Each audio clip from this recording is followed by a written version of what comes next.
unido jamás será vencido. El pueblo unido jamás será vencido.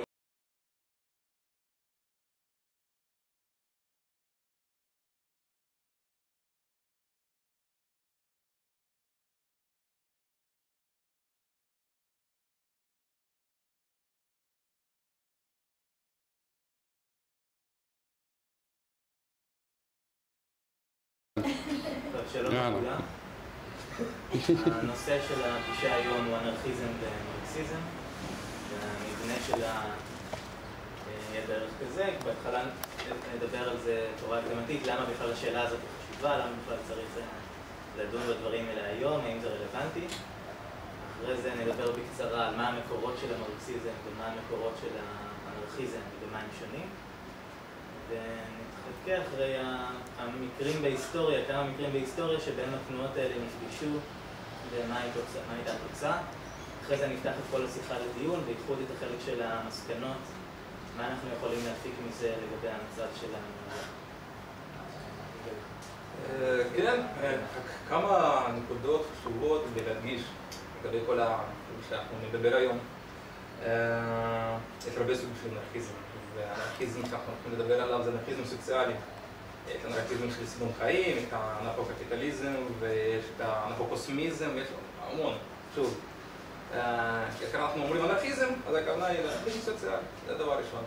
דבר שני, חשוב גם להדגיש שגם המרקסיזם בכל צורותיו וגם אנרכיזם סוציאלי או אנרכיזם, המטרה הסופית תמיד הייתה אותו מטרה. אותו חזון, אותו אוטופיה. זו חברה קומוניסטית, ללא מדינות, ללא שלטון, עם חלוקת משאבים לפי צרכים של בני אדם, כל אחד והצרכים שלו, ואיפה שבני אדם תורמים לפי היכולות שלו, לא לפי ניצול, דיכוי ושעבוד. אז גם המרקסיזם, במיוחד המרקסיזם הקלאסי, וגם האנרכיזם, הם ראו את האוטופיה ואת החזון כאותו יעד צריך להגיע לזה. עכשיו, השיחה, הנושא השיעור שלנו, וגם השיחה שנתנדו אחרי זה, זה איפה בדיוק הייתה המחלוקת, הדרכים,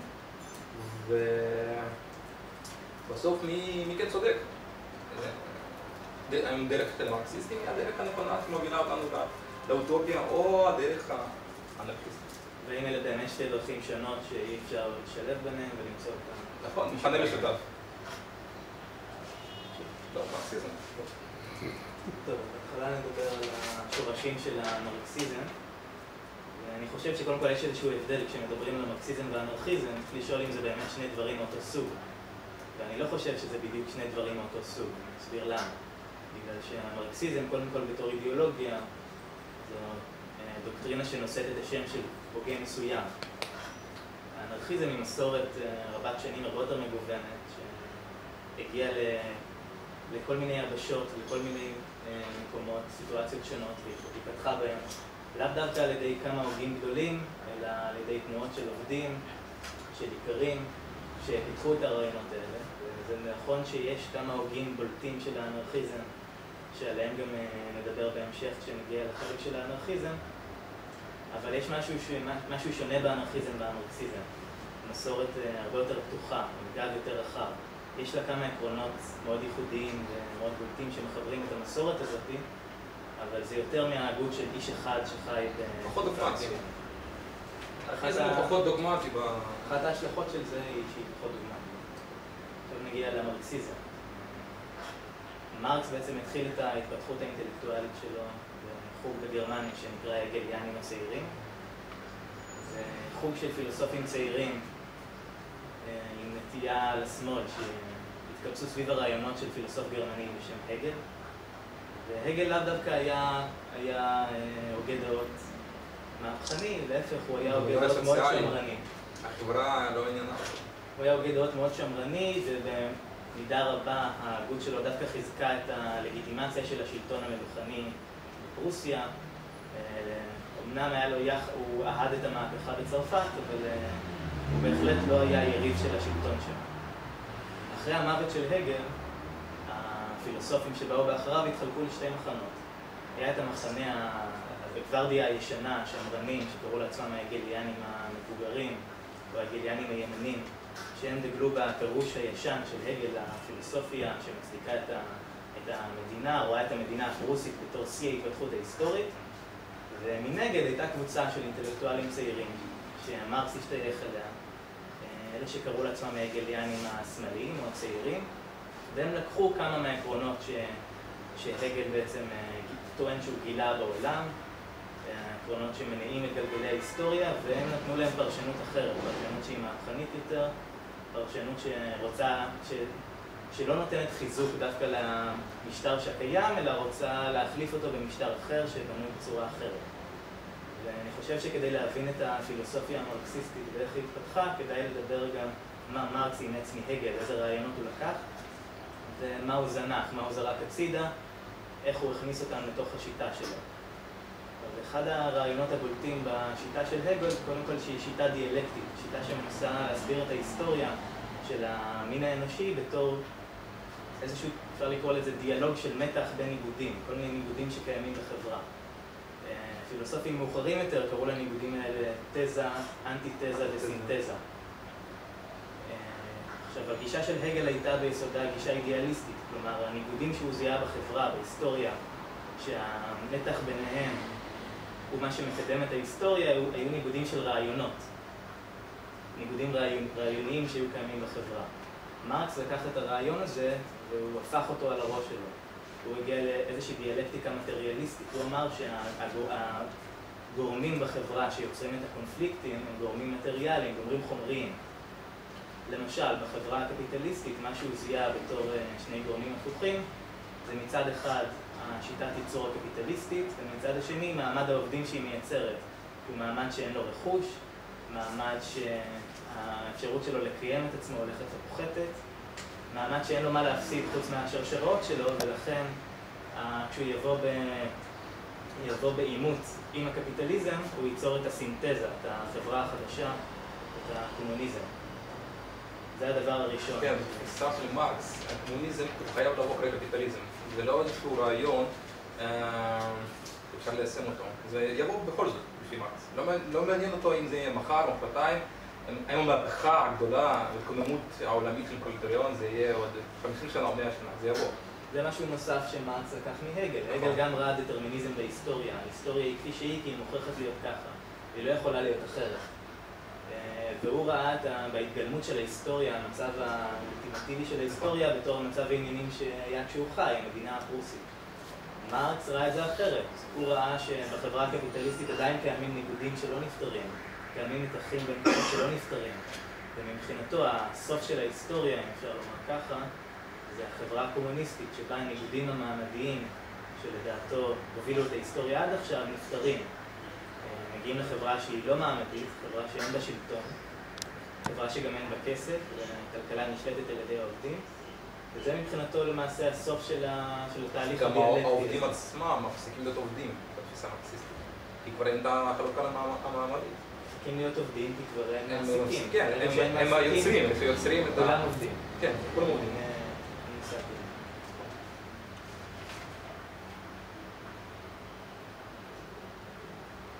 עוד מושג שמרקס לקח מהגל זה המושג של הניכור, שהגל התחלה להשתמש בו במובן אחר.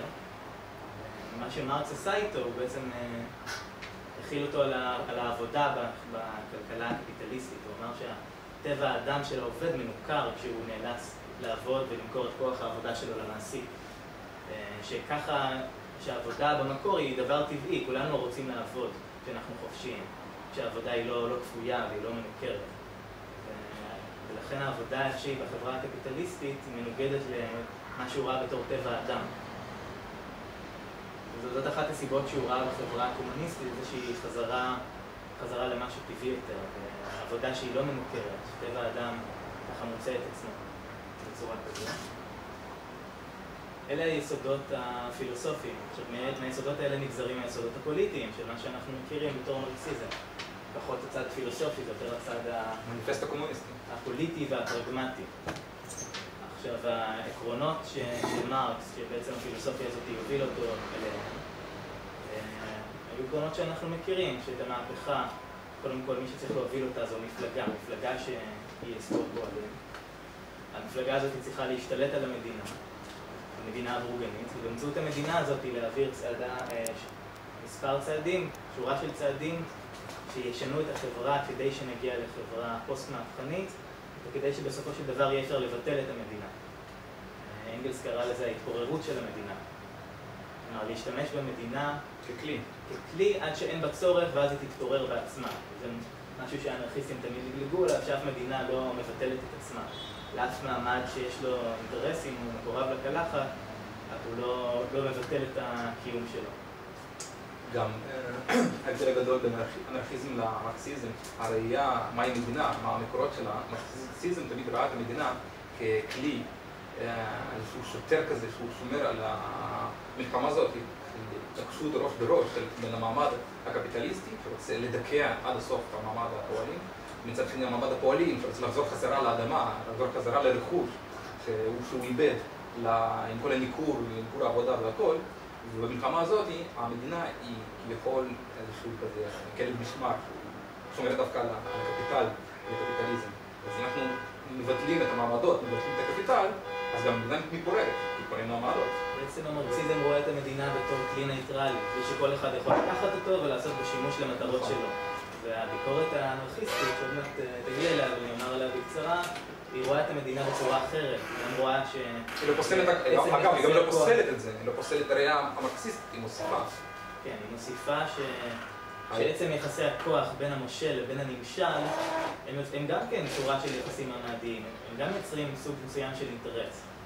אני חושב שהניסיון ההיסטורי גם אימת את ההבחנה הבסיסית הזאת, שמדינה היא לא כלי נייטרלי, מדינה כן מייצרת אינטרסים משל עצמה, של האנשים שנמצאים שם, הבירוקרטים, הפקידות, חברי הכנסת. נכון, המדינה היא לא רק כלי, היא גם יחסי כוחות ויחסים בין בני אדם.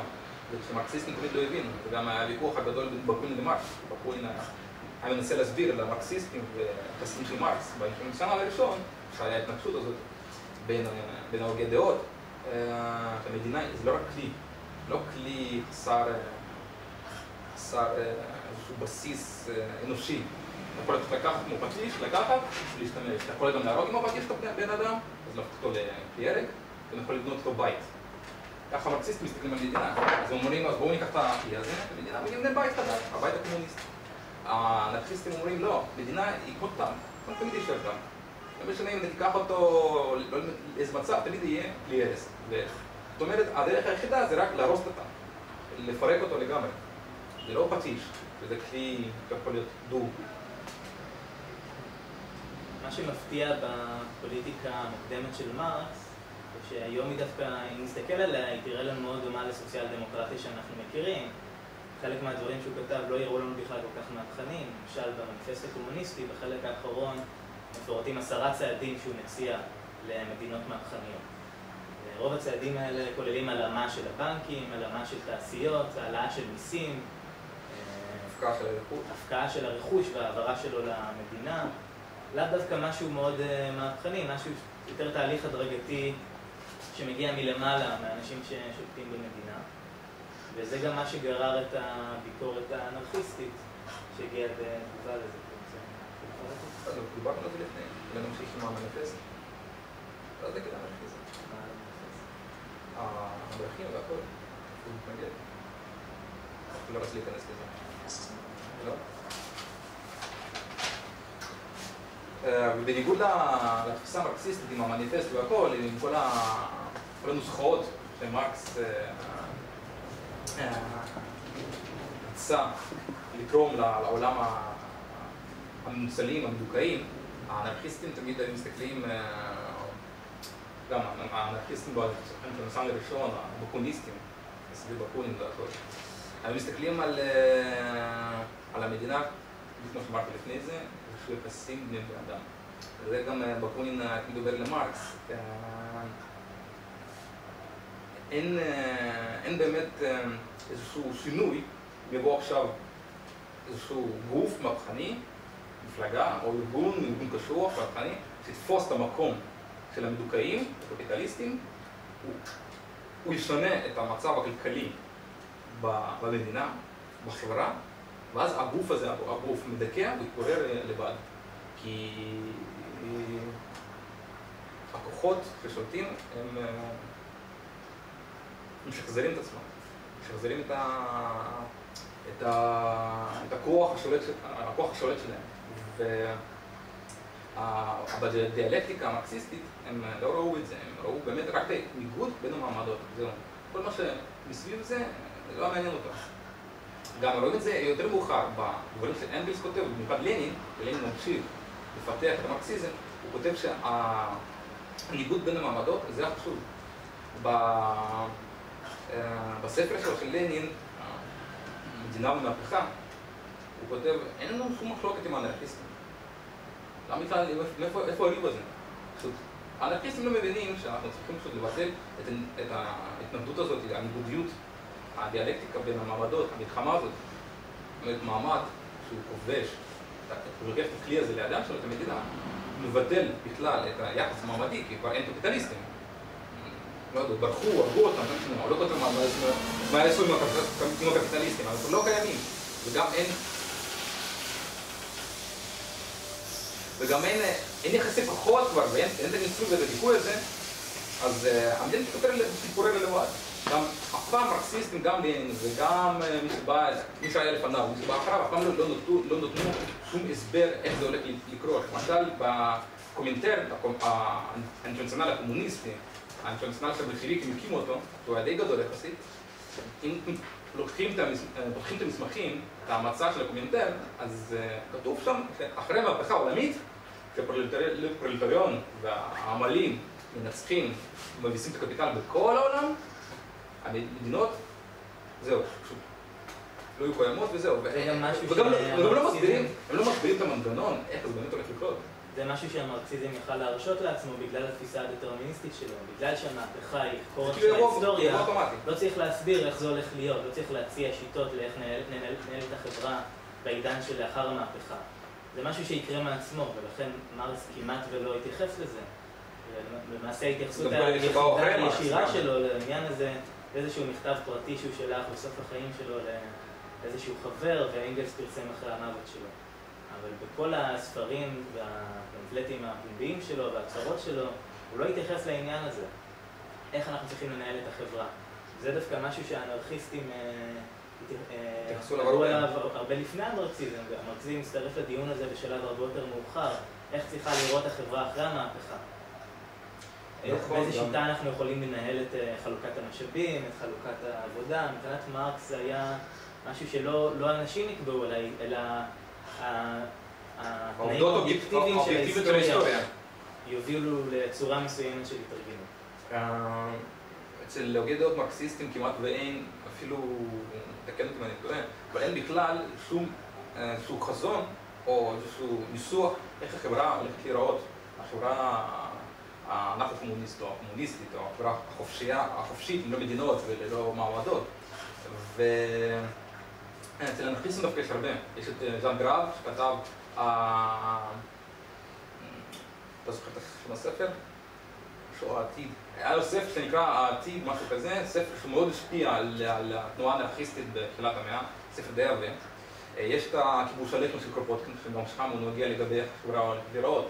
מרמה קטנה של יחסי בני אדם עד רמה של שדות, מפעלים, יחסי כוחות בחברה והכל.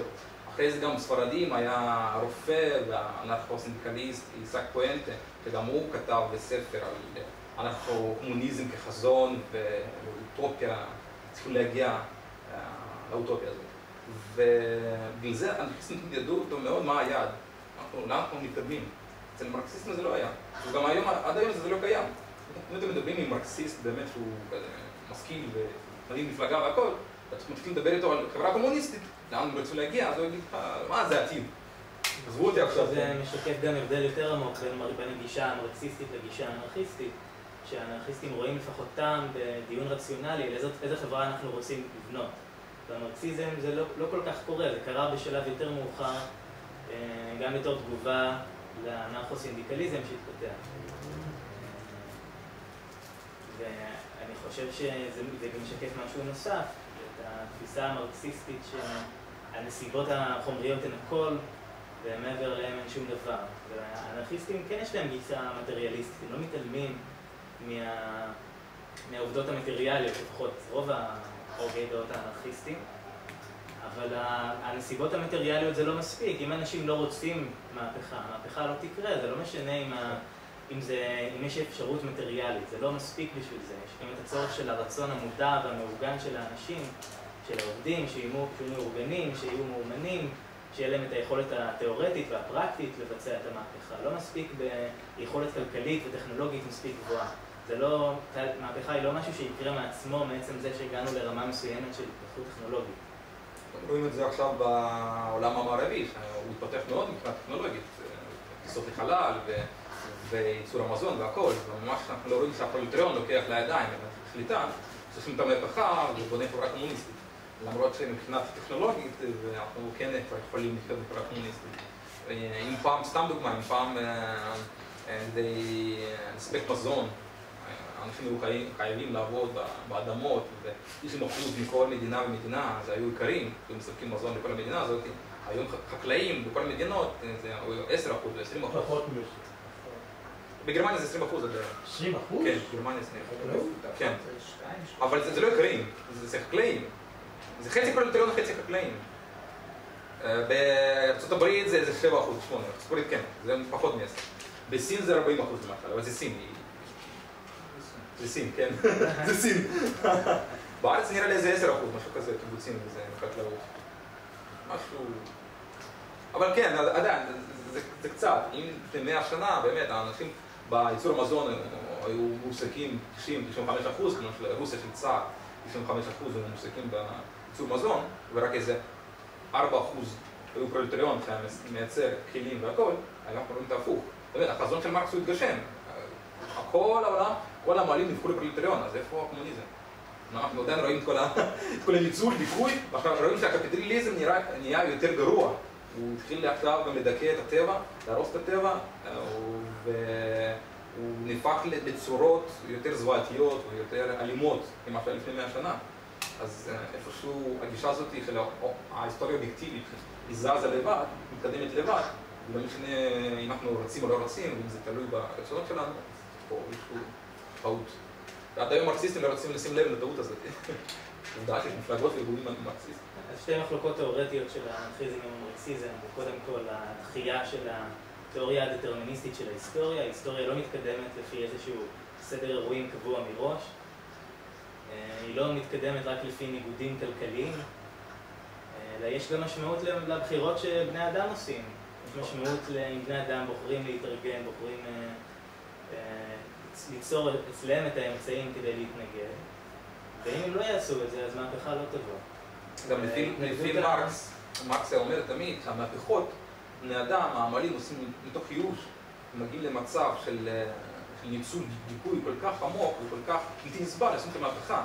אנחנו רואים למשל את גרמניה הווימרית בשנות ה-30, תחילת שנות ה-30, עם הדיכוי העולמי ועם קריסת הכלכלה ועוני ורעב, לאן הגיעו בסוף? גרמניה נאצית, הם מכרו את הנאצים. הם לא עשו שום מהפכה קומוניסטית או משהו כזה. ואנרכיסטים תמיד אומרים, למשל קרופוטקין או גם איסק פואנטה, הזכרתי אותו לפני זה, אומרים שמהפכות עושים מתוך תקווה, לא ייאוש. רק כשבני אדם רואים שבאמת יש סיכוי לבנות חברה חדשה, הם עושים את המהפכה. לא מתוך רעב, כשבן אדם רעב, תתן לו איזה אדון שיספק לו את האוכל, ובדיוק היה נאצים, או היה, למשל, גם בארגנטינה זה היה, עם כל הפשיסטים שלו לשלטון. אתה חושב שזה שילוב של ייאוש ותקווה לצאת מהייאוש. נכון. כשמסתכלים למשל על... זה מזכיר לי מכתב שפרופסור ליבוביץ' כתב כאן למישהו שדיבר איתו על המרקסיזם, והוא אמר, רגע, אם אנחנו מסתכלים על התפיסה שלך, אז העולם היה צריך להיות קומוניסטי, מאחר בני אדם מדוכאים, פועלים מדוכאים, ובכל זאת הם לא מבצעים את המהפכה המיוחדת, כלומר, הם מעדיפים את השיטה הזאת על פני השיטה המרקסיסטית. מי אמר את זה? ליבוביץ'. וגם התודעה מתחילה במצב הפוליטי, לא רק מצב הפוליטי. כנראה שזה מה שהעולם הקפיטליסטי גילה, לעומת מרקס. שאפשר להעביר את התודעה, להביא למצב רצוי. בדיאלקטיקה... איך לשמור על הפועלים בשקט, שלא יתמרצו. גם בדיאלקטיקה המטריאליסטית לא מצליחה להסביר המון תהליכים בהיסטוריה, אפילו אני למשל לפעמים שואל מרקסיסטים ולא יודעים להסביר לי מה שמסורת הצלב. עד היום הדיאלקטיקה המטריאליסטית לא מצליחה להסביר את תופעת מסורת הצלב, למה זה היה. ומבחינה, שוב, הדיאלקטיקה זה היה משהו דיבילי וטיפשי שלא היה אמור לקרות, מבחינת תהליכים אובייקטיביים, היה רעב ועוני באירופה. והצבאות של מסורת הצלב היו מורכבות 90% מהעיקרים. אז לפי ההיגיון הזה, אם הכלכלה היא קובעת את המשהו מלמעלה, את הפוליטיקה, את המבנה הפוליטי, אז אותו עיקרים הם צריכים להישאר באנגליה, בגרמניה ובצרפת, כדי לספק את המזון הדל שכם ככה כמעט ולא היה, כי היה רעב, אבל היו מרגידים צבאות. באותה תקופה לארגן מסע צלב זה כמו היום לארגן מסע למאדים. מבחינת כאילו כסף, חומרים, כוח אדם והכל. תחשבו היום מדינה ענייה, ממש ענייה, פתאום מארגנת מסע על מאדים. צפון קוריאה. כן, צפון קוריאה פתאום מארגנת מסע על מאדים. זה כבר קורה, מפתחת נשק אטומי בזמן נכון, נכון. אגב, לא דומה. אין איזה היגיון כלכלי באמת, יש איזה היגיון. זה מחזק את השליטה שלה באוכלוסייה. זה לא בדיוק היגיון כלכלי, אבל זה היגיון... אז אנחנו רואים בהיסטוריה שהכלכלה לא תמיד מכתיבה גם את התודעה וגם את המבנה הפוליטי מעל. שהמרקסיסטים עד היום, במיוחד המרקסיסטים הדוגמטיים, מסרבים לראות את זה. טוב, אלה היו ההבדלים היותר תיאורטיים. עכשיו אפשר להגיע להבדלים היותר פוליטיים. פרקטי.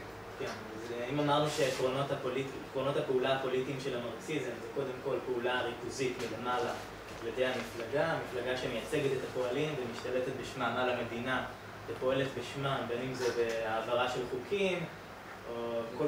זה יותר לניניסטי, לא? זאת אומרת, זה כבר המספר של הלניניזם. כן, כן, זה התפתחות. אני לא חושב אבל שזה לא קיים במרקסיזם הקלאסי. אם נסתכל על 10 הצעדים של מרקס מהמניפסט, אז הם גם מניחים שיש איזושהי מפלגה שהשתלטה על השלטון והיא מבצעת צעדים בעבור האוכלוסייה. נכון, לפעמים, אבל מפלגת אוונגרד, לא מפלגה של פרופסיונלים שיודעים בשביל הפרולטריון. למרות שבפועל חזק היו פרופסיונלים, לא דיבר על זה. כן, זה נכון. מצד שני, עד היום יש מרקסיסטים שטוענים שבעצם לנין עיוות את כל העסק. הוא באמת, אפשר להגיד, מי שתומך בו אומר שהוא קידם, מי שלא תומך בו שהוא עיוות, אבל כן, הלניניזם, כן, הוא הכניס המון דברים חדשים, במיוחד בספר שלו, מה לעשות, ספר שיצא בתחילת המאה, שם דווקא הוא שם דגש על מפלגה. המפלגה היא כלי כדי להשתלט על הכלי, על המדינה, היא המפלגה.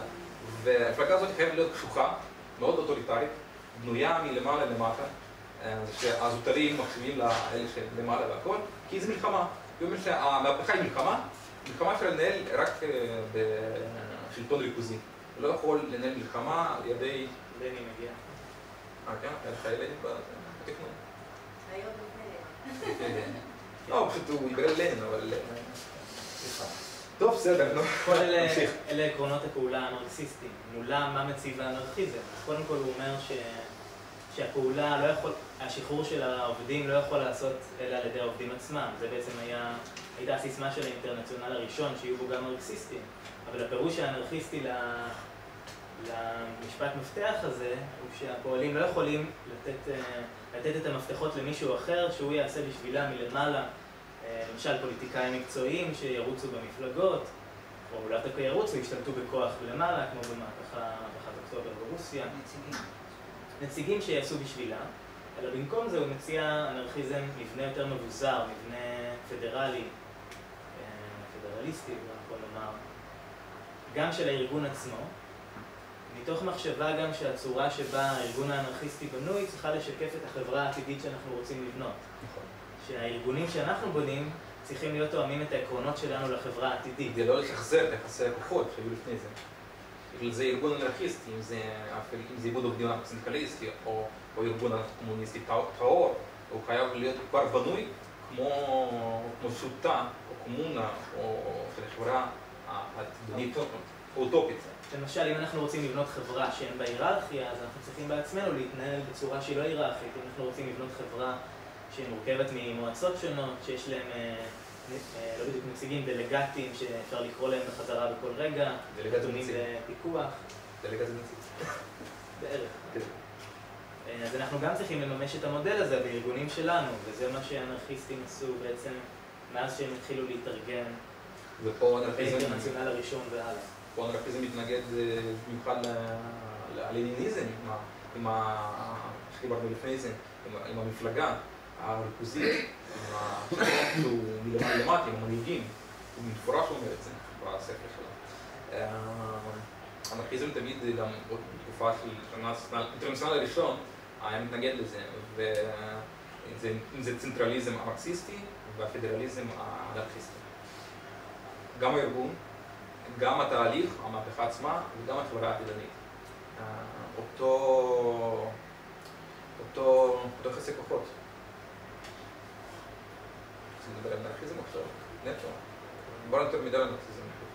נדבר אולי קודם כל על המקורות של האנרכיזם ואיך הוא התפתח בזמן שהמרקסיזם התפתח באירופה.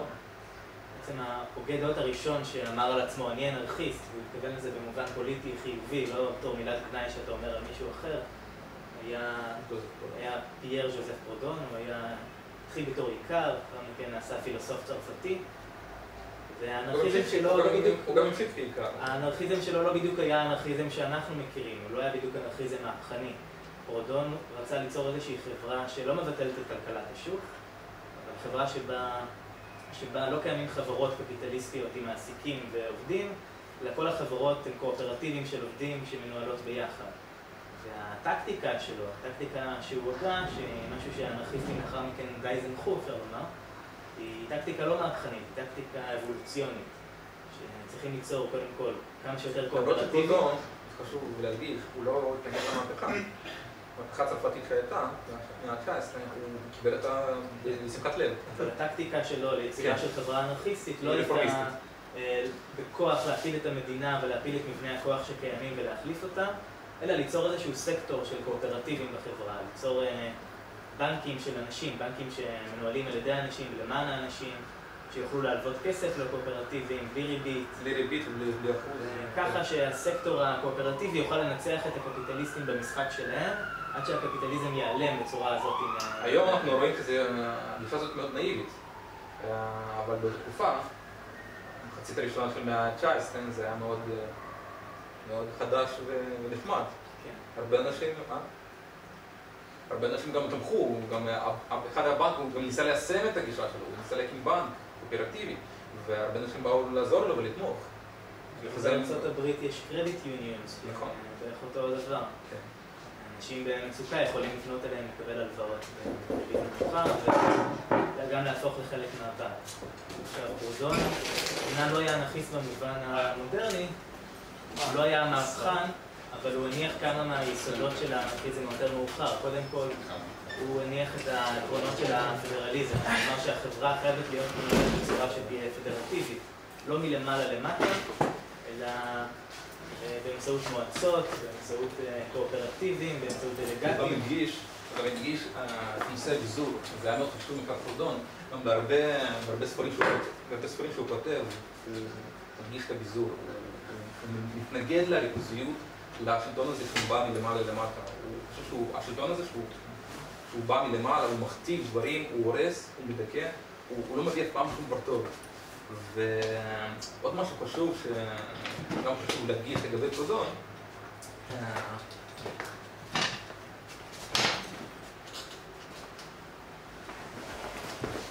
מה שחשוב להדגיש לגבי פרודון, השוני העצום בין פרודון למרקס, הוא היה הוגה דעות שאף פעם אפילו לא נכנס לשום סדנה או שום מפעל, הוא היה חי על חשבון כספים של אנגליס, שהם מזרימים לו מאירופה לאנגליה.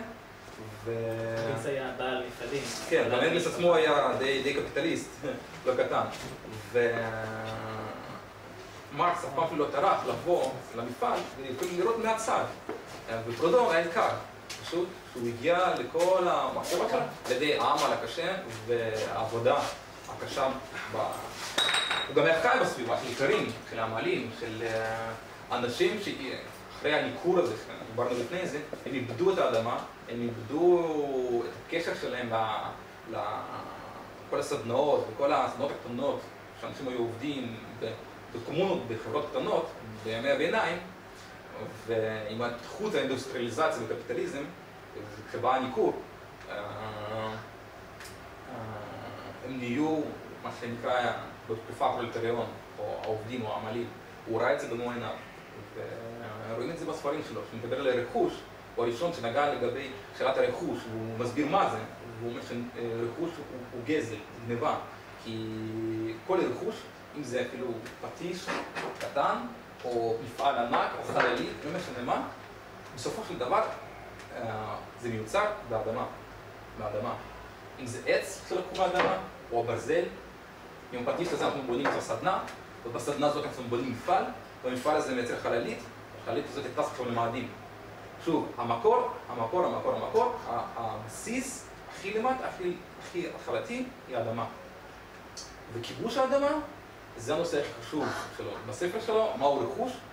הוא חצי מהספר, הוא מדבר על האדמות, וגם זה מאוד הגיוני, הוא עיקר. אדמה זה משהו. יותר מאוחר, כן, אבל הוא התחיל כעיקר, וגם רוב החיים שלו היה עיקר, וגם אחרי שהבנק שלו התפורר, הוא גם חזר לעבודה. וגם אחרי שהבנות שלו מתו, היו לו שתי בנות שמתו, הוא חזר להיות עיקר והכל. באמת תקופה שהוא ישב בפרלמנט, כאילו, הוא קיבל תפקיד של שר. חיים די הזויים. כן, היה לו חיים מאוד הזויים, באמת. היו תקופות שלא קרא לעצמו אנרכיסט, קרא לעצמו פדרליסט, למשל, באמת. אבל אגב... אחת התרומות הכי בולטות שלו, לא רק לאנרכיזם, אלא בכלל לסוציאליזם, זה הרעיון של הערך העודף, שנמצא היום בתיאוריה הכלכלית של מרקס.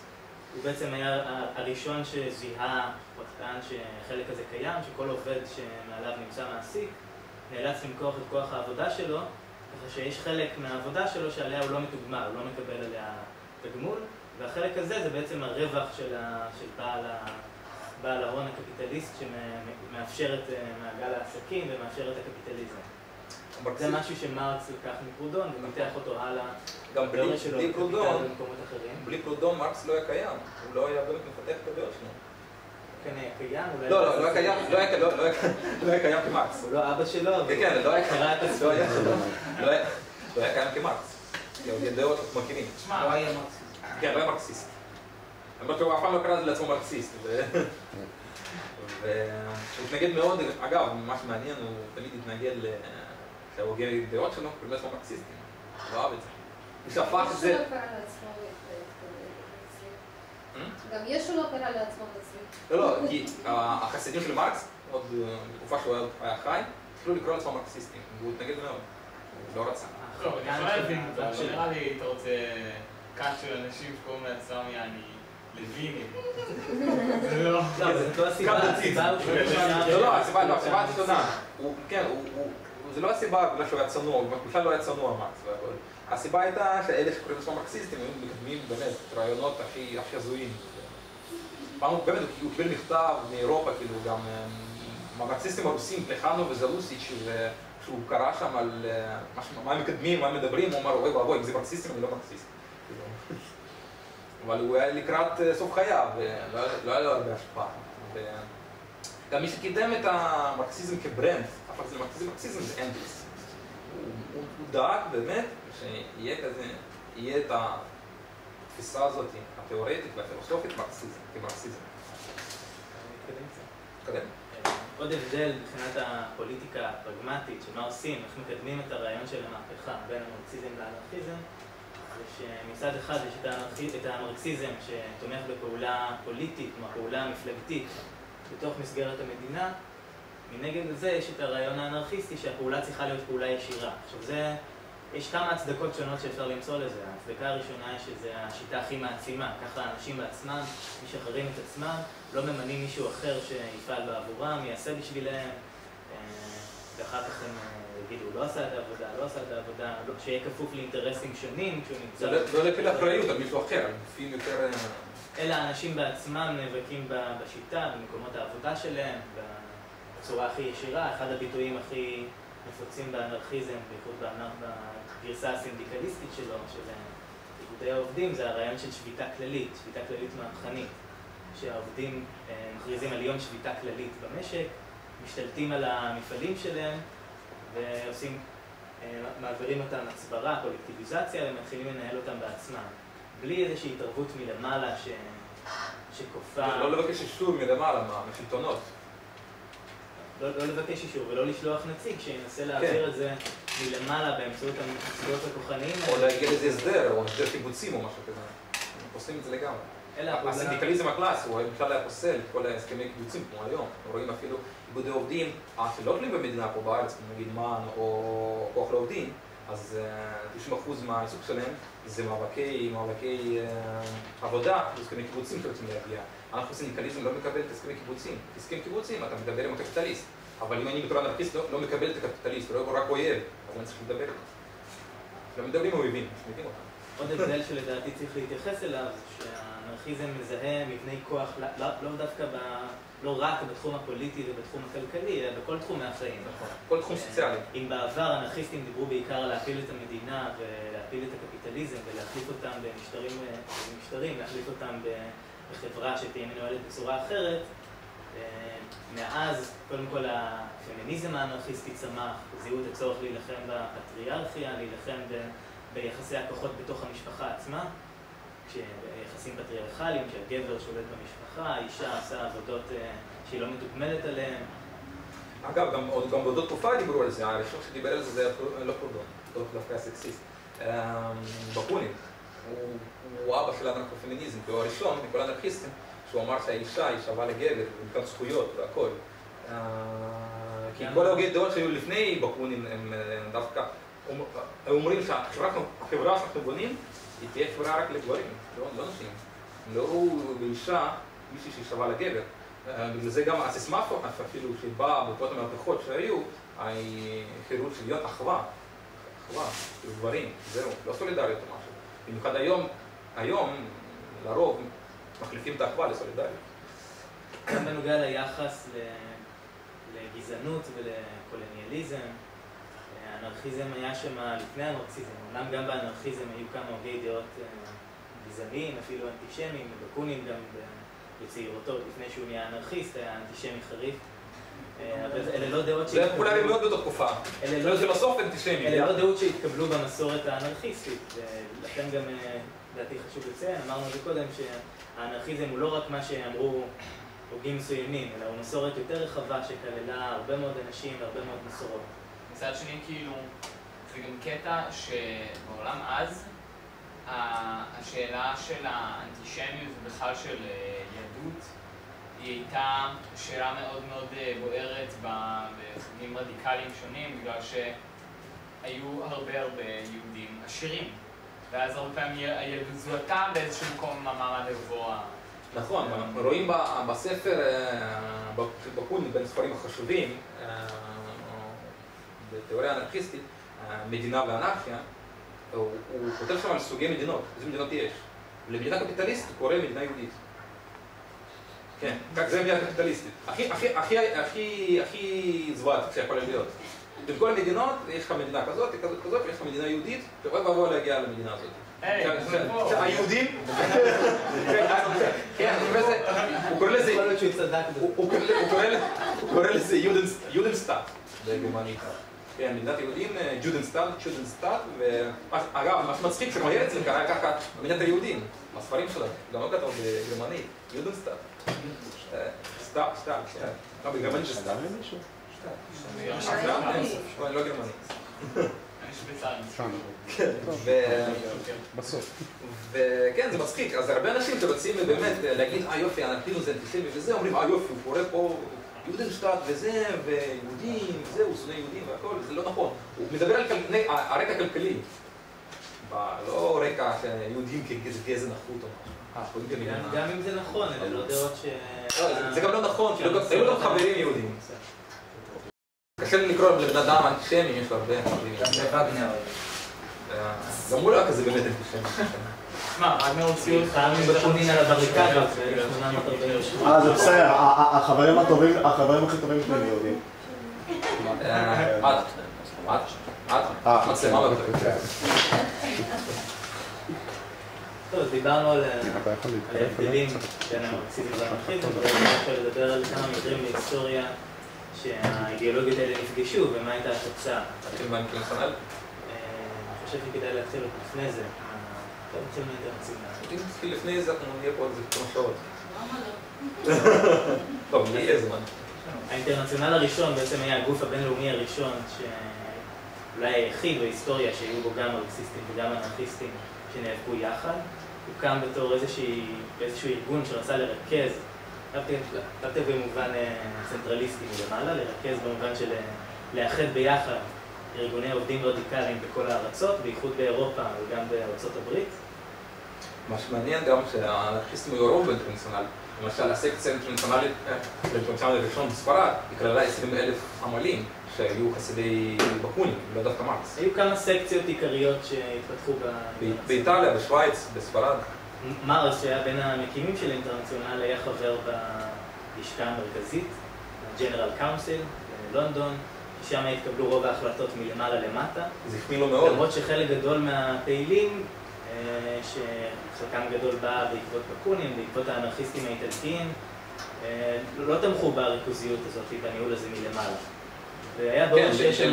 הם לא רצו לציית ללשכה הזאת. היה איזשהו מתח שם, המתח הזה התפוצץ בקונגרס בהאג. האינטרנציונל התחלק לשתיים. בהאג ב-1870. האינטרנציונל האנרכיסטי בסן קניין. וכנס שהתקיים אחרי אירועים של הקומונה הפריזאית. לדעתי כדאי לומר בקצרה מה הם היו. ולשים את העניין בקונטקסט, ב-1871 הייתה מלחמה בין פרוסיה לבין צרפת. הפועלים בצרפת, שחלק גדול מהם היו בורדוניסטים, חלק היו בלנקיסטים, מעט מרקסיסטים, כמה היו בקוניניסטים, ראו איזושהי הזדמנות לעשות מהפכה, ובקונים מיד, הדבר ראשון יצא לשם לליון ולמרסיי, ולנסות להצית איזשהו מרד. זה גם הבדל גדול גם שוב בין בקונים למרקס. מרקס תמיד היה יושב באנגליה, בחדר שלו עם משפחתו, ואפילו שדיכאו את הקומונה, הוא אפילו לא טרח לעשות איזו מחאה, אחת תמיכה ברחוב. בקונים תמיד היה נלחם ונפצע ורץ עם דגל כזה בבריקדות והכל, זה היה יותר איש פרקטיקה. למרות שגם הוא כתב ספרים, הכין ספרים, ומרקס הוא היה הגיע דעות. בהתחלה מרקס ובכלל הלשכה המרכזית של האינטרנציונל לא תמכו בהפיכה שם, הם טענו שהתנאים המטריאליים עוד לא הבשילו. נכון. לעומת זאת האנרכיסטים והעובדים בפריז ראו צורך לנסות לעשות מה שהם יכולים, גם אם הם לא יכולים ליצור עכשיו את חברת העתיד, לנצל את ההזדמנות הזאת כדי ליצור איזשהו הייפ מהפכני. לשים קץ למלחמה גם כדי לעצור את המלחמה. בסופו של דבר הם הצליחו להשתלט בפריז על אמצעי הייצור, על המועצה המקומית. הם הכריזו שם על הקומונה הפריזאית, שרדה בדיוק חודשיים עד שהצבא הצרפתי הגיע, חזר מהחזית וטבח בעובדים. אבל הניסיון הזה עורר שאלות מאוד חשובות בשביל התנועה המרקסיסטית והאנרכיסטית ובשביל האינטרנציונל הראשון, כי זה בעצם היה הפעם הראשונה בהיסטוריה שהייתה תנועה שהייתה בפירוש סוציאליסטית, שניסתה לממש את החזון הסוציאליסטי במציאות. גם מימוש של עניין המועצות, לקבל החלטות בקונצנזוס או דמוקרטיה ישרה ביחד, המימוש הראשוני היה שם, בתמונה הפריזאית. לפני זה הרבה דעות דיברו על זה רק בספרים, רק בתיאוריה, פתאום בפרקטיקה אנשים היה להם סיכוי ליישם את זה. עכשיו, בקונגרס בהאג ב-1872, מיד אחרי שהסתיימו האירועים של הקומונה והסתיים הטבח הנוראי בקומונרדים, סבבו סביב השאלה הזאת, מה הלקחים שאנחנו צריכים להפיק מהניסיון של הקומונה. כשמרקס ובכלל הלשכה המרכזית העבירו לפני כן החלטה שאומרת שכל חברה אינטרנציונלית צריכים לקדם מפלגות פוליטיות, זאת בעצם הייתה התשובה שלו ללמה הם נכשלו, כיוון שהם לא הלכו על הדרך הפוליטית, הדרך המרקסיסטית, הדרך המפלגתית למהפכה. המרקסיסטים של היום מאשימים את האנרכיסטים של אותה תקופה, הם אלה שתקפו סכין בגב של הקומונה. אם לא אנרכיסטים, הקומונה הייתה שולטת. ועל רקע השאלה הזאת חל הפיצול בקונגרס ב-1872. האינטרנציונל החליט להוציא מהשורות שלו את בקונין וג'יימס גיום, שהיה אנרכיסט אנגלי, ובעקבותיהם יצאו 70% מהאינטרנציונל. רוב החלקים של האינטרנציונל פרשו, והקימו אינטרנציונל אנרכיסטי בערים של גיורה ושוויץ. אבל היו שם גם זיופי בחירות, מהראשונים בהיסטוריה. זה נכון, וזאת הייתה מגמה של מרקס. אבל זה נושא שונה לגמרי. יש עכשיו יצא ספר מעולה בגרמניה על מרקס ובקונין, הוא ספר חדש, שהוא מבוסס על מחקר גם, מחקר מאוד חדשני ומסמכים שמצאו והכל. הספר הזה הוא ענק. וכן, זה לא היה כזה פשוט היה ריב, ואז התחלק, לא. כן, היו שם היה המון רקע אישי בין מרקס לבקונין. את זה חייבים להגיד. שוב, היו בני אדם, לא היו איזה מלאכים מהשמיים. מעניין אבל לציין שאוטו פון ביסמרק, כשהוא שמע שהיה את הפיצול הזה, הוא אמר, קודם כל, והייתה לו הקלה מאוד גדולה, והוא אמר שבפעם הבאה, שאם חס וחלילה האדום והשחור יתאחדו, אז ראשי מלכים ובעלי פריבילגיות ירדו. זאת הייתה התגובה שלו. כן, ביסמרק היה מאוד שמח.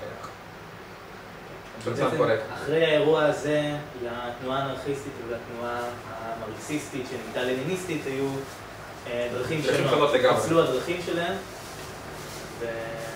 שבעבר, עד כה זה היה מאבק משותף במסגרת ארגון משותף, שאומנם היו לו מגוון של דעות ומגוון של גישות, אבל עדיין הייתה מסגרת ארגונית אחת ומטרה כללית שמנוסחת בצורה שיכולה להתקבל על כולם.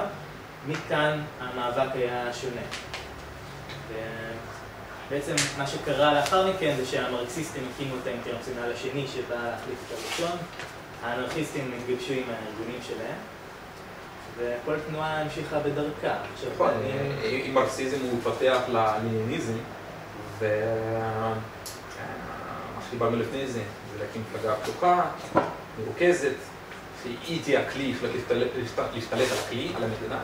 האנרכיסטים הלכו בדרך של בקונין. בקונין היה אומר ששחרור העמלים זה רק על ידי ידם של העמלים עצמם. ופה התפתח האנרכו-סינדיקליזם ותנועות העובדים. האנרכיסטים ראו באיגודי עובדים, כאילו לקום ולהתאחד, להתאגד במאה ה-19, איזושהי באמת הזדמנות להיכנס לשם, להשפיע, להביא לשם את הדעות שלהם, ולהסביר לאנשים שמתאגדים, לא להילחם רק על העניין הכלכלי, לשפר את המצב הקיומי שלהם. זה לבנות חברה חדשה לגמרי, לשנות לגמרי את השיטה. והם מסבירים, זה שאתם עכשיו דורשים לעלות משכורת, או שלא יגידו אתכם 12 שעות אלא 8 שעות, להוריד את השעות העבודה ביום, אתם רק לא מקדמים שום דבר. השינוי צריך לבוא להיות פוליטי, סוציאלי, לבוא מלמטה, לבוא, הוא חייב להיות יותר עמוק ולשנות את התודעה, חברה עצמה לגמרי. בגלל זה איגודי עובדים האנרכו-סינדיקליסטים הם לא היו נטו כלכליים, היו גם פוליטיים סוציאליים. ושוב, האנרכו-סינדיקליסטים פוסלים את השיטה הרפורמיסטית, השיטה הפרלמנטריסטית, המפלגתית, רק פעולה ישירה, בדיוק מה שגיא דיבר לזה לפני זה, בשיטה כללית, או שליטות, או שיבוש במפעלים. אם יש מלחמה, יש מפעל שמייצר נשק, אז העובדים צריכים לשבש שם ולהרוס את המפעל, ושלא יוצא את הנשק. עכשיו, משהו מעניין קרה בנקודת הזמן ההיסטורית הזאת, אחרי שהאינטרנציונל הראשון קרס, כמה שנים אחרי לא שנים, אני חושב, שנתיים, אחרי שהאנרכיסטים הוצאו ממנו, פרשו ממנו, קודם כל הבסיס שלו, ההדקורטרס, עברו לניו יורק, הוא הפסיק להתקיים. וכשהוא נולד מחדש בתור האינטרנציונל השני, משהו מעניין קרה. קודם כל המפלגות המרקסיסטיות הקלאסיות, אחרי המוות של מרקס, לאחר מכן גם אחרי המוות של אנגלס, זנחו את הרעיון המהפכני. הם קידמו איזשהו מודל של סוציאל דמוקרטיה יותר הדרגתית.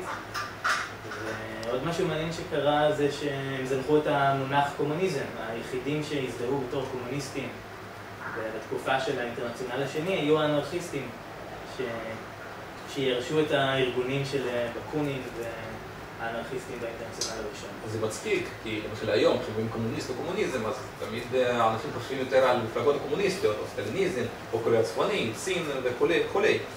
דווקא באותה תקופה... המפלגה הבולשביקית בתחילת דרכה נקרא המפלגה הסוציאל-דמוקרטית הרוסית. כן, נכון, לא קוראים לעצמם קומוניסטים הבולשביקים, בתחילת דרכם. ובאותה תקופה ההפך, מי שבאמת היה מזדהה עם הקומוניזם והיה לא מתבייש לקרוא לעצמם קומוניסטים, זה היו דווקא אנרכיסטים, כי הם לא שכחו את היעד, את החזון, לאן הם רוצים להגיע. היעד הסופי של האנרכיזם כאתיקה כאיזשהו, כן, כאתיקה זה להגיע לחברה קומוניסטית, ללא מדינות, ללא מעמדות, ללא ניצול ודיכוי. אחר כך קרה משהו ינע, ערער את כל התנועה הסוציאליסטית בעולם, זו הפריצה של מלחמת העולם הראשונה. והאינטרנציונל השני לא היה מסוגל להתמודד איתה, כי לא הייתה לו גישה אינטרנציונליסטית מספיק חזקה. והוא היה מורכב מסקציות מלאומים שונים במדינות שונות.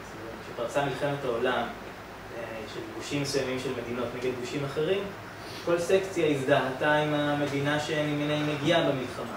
הם לא הצליחו לגבש הסכמה... הזיקה הלאומית הייתה יותר חזקה מהזיקה האינטרנציונליסטית. וככה האינטרנציונל התפרק ב-1916. עכשיו צריך לומר גם שגם אנרכיסטים מסוימים, התופעה הזאת לא דילגה עליהם.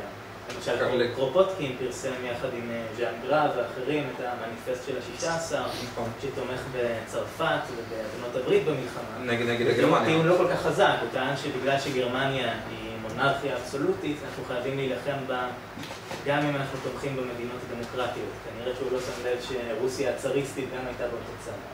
אפילו יותר גרועה מהפרוסיה, הרייך השני, וילגלין. פשוט הוא היה מאוד פסלאביסט כזה.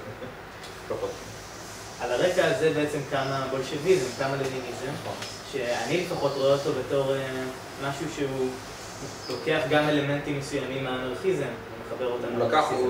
כן, הבולשביקים אחרי מלחמת העולם הראשונה לקחו המון דברים מהאנרכיזם, האנרכיזם הקלאסי, וגם לא הסתירו את זה. גם לנין אמר, אנחנו חייבים לקחת את כל מה שטוב באנרכיזם, ככלי, מתוך האידיאולוגיה שלנו.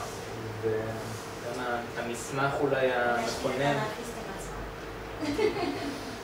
המסמך המכונן הכי גדול של הלניניזם, מדינה במהפכה, הוא נקרא בתור טקסט מאוד אנרכיסטי כשקוראים אותו. הוא מדבר על מועצות עובדים, על דלגציה, הוא לא מדבר על מדינה ריכוזית. השמדת המדינה. הוא מדבר על השמדת המדינה. גם מה שמעניין, אם מרקס, או במיוחד המרקסיסטים הרוסים, פלחנוב, זלוזיץ' וכו', הם דיברו שרוסיה חייבת לעבור שלבים של האינדוסטריאליזציה והפרולטריזציה של העיקרים, 97% העיקרים, 95% העיקרים שהיו ברוסיה, זה יכול לקחת באמת מאות שנים, תהליך מאוד עצום. לנין אמר, לא, עוד 20 שנה היה קומוניזם. באמת, הוא אמר במפורש עוד 20 שנה. גם סטלין אמר את זה אחר כך, עוד 30 שנה המדינה תתפרק. נכון, גם חרושוב אחרי זה אמר שעוד 20 שנה. כל מנהיג קומוניסט שמגיע, הוא היה נותן איזה 20 שנה לבנות את החברה הקומוניסטית. אבל לנין היה ראשון, והמרקסיסטים הקלאסיים, מבחינת פלחנוב, אמרו, מה? כל המדינה היא מאוד פיאודלית, עיקרים, אין שום... כל מה שמרקס דיבר על זה וכתב על זה, הקדמה הטכנולוגית והאמצעי ייצור שיכולים לספק את כל הצרכים של כל בני אדם. ובספר הזה שגיא דיבר עליו לפני זה, המדינה במהפכה, הוא אומר, אין לנו שום מחלוקת עם אנרכיסטים. גם עוד 20 שנה יהיה פה חברה קומוניסטית. וזה הרבה אנרכיסטים באמת האמינו ונכנסו לשורות של המפלגה, ותמכו ועזרו, גם למשל אסטרון מחנו, מההתחלה הוא עזר לבולשיביקים, הם באמת חשבו שהם באמת חברים לדרך. אז יופי, תחשבו באמת, ניסו להיכנס לנעליים של איזה אנרכיסט צעיר באותה תקופה, זה בן 18, כולו מהפכן כזה, מלא חיים. עוד 20 שנה יהיה פה חברה קומוניסטית. שווה את המאמץ. בואו נלך לחבורה של לנין. הוא לא אומר סתם. ובאמת, יש לך דעות, היום אומרים את זה שלנין במיוחד כתב את הספר הזה כדי לקחת את כל התנועה האנרכיסטית העצומה, בדמות הייתה עצומה, מאוד גדולה. היה קרוב למיליון אנרכיסטים ברוסיה באותה תקופה, שהם לא היו מאוגדים לשום ארגון אחד גדול, אבל אם אוספים את כל האנרכיסטים בכל רוסיה, זה משהו מיליון מהפכנים צעירים, והוא ידע שזה כוח עצום, וחייבים איכשהו למשוך אותם לשורות של הבולשביקים. כי המפלגה הבולשביקית הייתה מאוד קטנה, רק 25,000 איש. רק ההבדל בין בולשביקים לאנרכיסטים היה שבולשביקים היו מאוגדים במפלגה, שוחה עם המנהיג, האנרכיסטים היו מפוזרים. אולי נעבור לשאלות סיכום, נפתח את זה לדיון. אתה לא רוצה לדבר על המהפכה עצמה? על הדיכוי והבגידה וכל. אני מצפה מהבגידה שלהם. על ההתנגשויות, שההתנגשויות שהיו לאחר המהפכה הבולשביקית הן לא נשארו. אני חושב שאולי נתמקד בפרה-היסטוריה. איזה פרה-היסטוריה?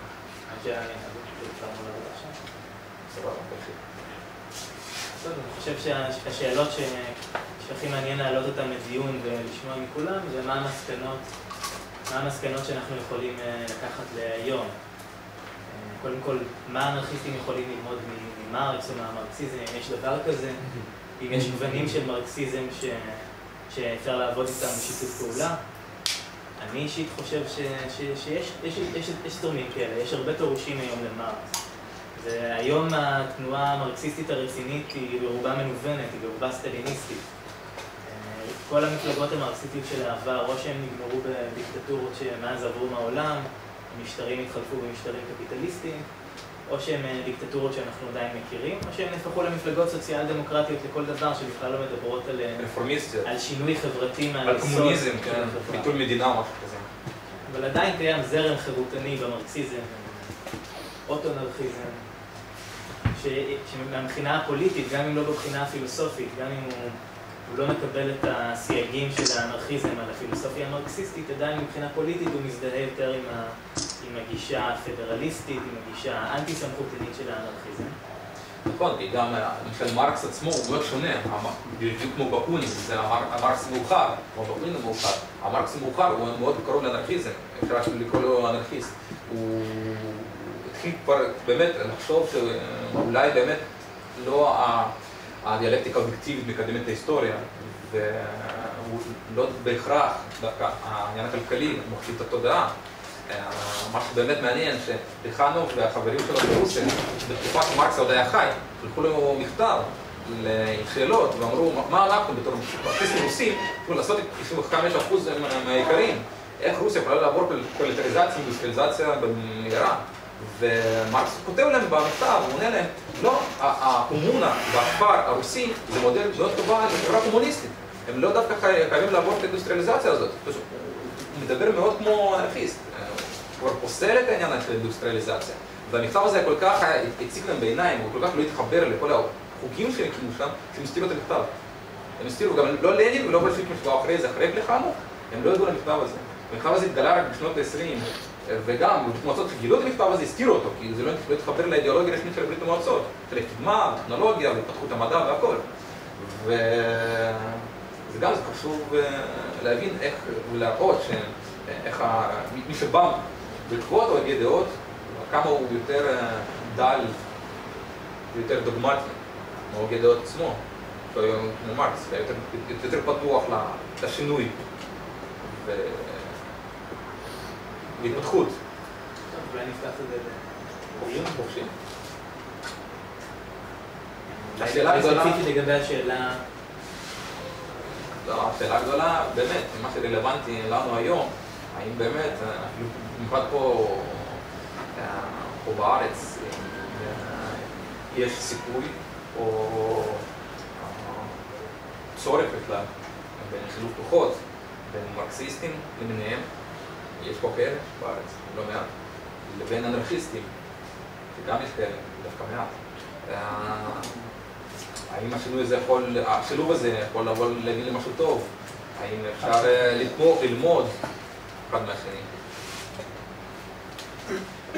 מה שיהיה לא חושב אני יודע, לגבי חיבור בין מרקסיזם לאנרכיזם, אבל... אני לא יודע. אני לא יודע. אבל זהו, כן? זהו, חופשי, דברו, תגידו. מאוד תלוי. אז אחד. כלומר, אני חושב שאפשר ללמוד מהאירועים בתקופה האחרונה. למשל בין החיבור או חוסר החיבור בין מרקסיסטים לאנרכיסטים ביוון. ביוון. שיש שם יחסי כוחות מאוד מעניינים. גם בספרד אגב. כי נגיד ביוון הטרוצקיסטים והאנרכיסטים הרבה מאוד פעמים עובדים ביחד. אבל התנועות הלניניסטיות הן ממש נמצאות בצד השני. ממש ריאקציה. כמו הסיפורים בפרלמנט שהם צד של השוטרים. שפעם כאילו הגענו על הפרלמנט כשסיריזה והאנרכיסטים ניסו לכבוש אותו. סיריזה זה ארגון שהוא מרקסיסטי בגדול. כאילו מאוד עם טרוצקיסטים בעיקר, אתה יודע, כל מיני... כאילו שמאל רדיקלי. יש להם, זה כאילו תנועת פרינג' מאוד מאוד גדולה שעכשיו היא כמעט זכתה בבחירות בעצם. כי אתה יודע, כי בוא נגיד ארגונים אנרכיסטים ביוון באופן רשמי לא מצביעים, אבל כל מצביעים לסיריזה. כן. מבחינת להקרב. מה? אז מה אתה חושב שהלקחים שאפשר ללמוד? יש, כאילו, בוא נגיד כאילו יש, לא יודע, גרתי בפלורנטין ליד ריגוזין כאילו, וכשהיה את הבחירות אז היה דוכן של מאבק סוציאליסטי. יש שם שני חברים שלי, אתה יודע, אמרתי להם נו, אז מה? כן, אנחנו אומרים לאנשים להצביע חדש, אבל זה לא יעזור לאף אחד, כי אנחנו ממש, כאילו, זה ברור לנו שזה תנועה שאנחנו לא מזוהים איתה בשום אופן, פשוט בצבע שלה. אז צריך לבחון את העניין הזה, כי נגיד, מצד שני, אני מכיר שם חבר'ה מאוד נחמדים שהם מזוהים איתם הרבה דברים, אבל הם גם מאוד מתאמנים, כאילו, הרבה מאוד. וגם את תנועה מאוד... אבל ליגד היה מאוד נחמד בתור בן אדם. היה מסיכים שחמט כן, זה, אבל תשמע, הם גם אנשים... מדברים על זה אידיאולוגיות, לא על אישיות. זה גם, אתה יודע, את הטרוצקיסטים בארץ אפשר... יש פחות טרוצקיסטים מהאנרכיסטים, אני מסתכל על... עושים את הרעש. לגבי מרקסיסטים ואנרכיסטים, יש סיפור מעניין, והוא אומר הרבה על היחס של מרקסיסטים כלפי אנרכיסטים. ב-1917, מספר חודשים לפני פריצת המהפכה, וולין, זה אחד האנרכיסטים שאחרי זה השתתף במהפכה המוסלמיסטית באוקראינה, הוא הקים אחרי זה גם פדרציה אנרכיסטית בצרפת, הוא קיבל גם זרם חדש לאנרכיזם, הסינתזיזם, הוא אנרכיסט מאוד בולט. וולין נסע יחד עם טרוצקי ברכבת. הוא אומר לטרוצקי, תגיד את האמת, כאילו, אתם תגידו שלטון, הבולשביקים, אתם תתווכחו בנו, באנרכיסטים. לא, אנחנו סוציאליסטים, נדבק בסוציאליסטים. מה קרה אחרי זה? הבולשביקים בכלל הגיעו לשלטון. אז באמת, אז... אומרת קרונשטאט וכל הסיפורים. לא רק קרונשטאט, זה גם האודסה החדשה, זה גם האודסה החדשה, זה גם הרובוביסטים, זה גם האופנוביסטים, זה לא רק קרונשטאט, זה באמת, היה שם חבל הזמן, מה שהלך שם. אני חושב שצריך לזכור שאנחנו לא חיים ב-1917 וגם לא ב-1936, ודברים כן השתנו. כן, הספקטרום הסוציאליסטי בארץ הוא הרבה יותר ליברטריאני ממה שיש לך, כאילו, לפחות החל משנות ה-80, ממה שהיה לך בעבר.